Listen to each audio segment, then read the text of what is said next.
koa mandritra ny fiainako no hisaorako anao. Hanandratana anao rehefa manonona ny anaranao. Salamo 3:15 dika teny ombonana eto Madagasikara. Ampahorian'ireo fahavalony ny mpanao salamo ary teo anatrehan'izany indrindra no nilazany hoe: Andriamanitro, ianao no Andriamanitro, mitady fatratra anao aho sy mangetaeta anao.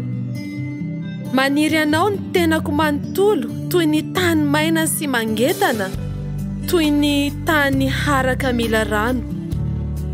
Tika teny ombonana eto Madagasikara. Rehefa niantoraka sy nanankina ny fiainany manontolo tamin'Andriamanitra ity mpanompo ity, dia nihantombo ny heriny sady feno toky hatrany izy ka nanao hoe: eny, hambarako ny fiderananao satria tsara noho ny aina ny fitiavanao. Koa mandritra ny fiainako no hisaorako anao.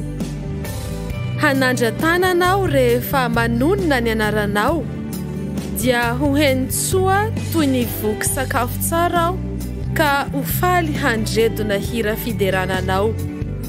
Dika teny ombonana eto Madagasikara. Fa tsara noho ny aina ny famindramponao, ny molotro dia hideranao. Izany no hisaorako anao raha mbola velona koa aho. Amin'ny anaranao no hanandratako ny tanako, toy ny voki-tsoka sy tavy no hahavokisan'ny fanahiko, ary amin'ny molotra ravoravo no hiderany vavako anao. Dika teny protestanta fanitsiana 9. Mampianatra antsika ny soratra masina an'io fa rehefa Andriamanitra no ifantohantsika ary ny fifandraisana aminy no atao zava-dehibe, dia lasa maivana izay mety ho fampahoriana samihafa miatra eo amin'ny fiainantsika.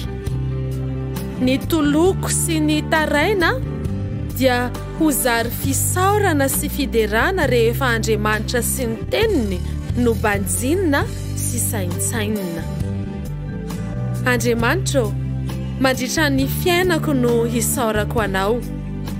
Amen.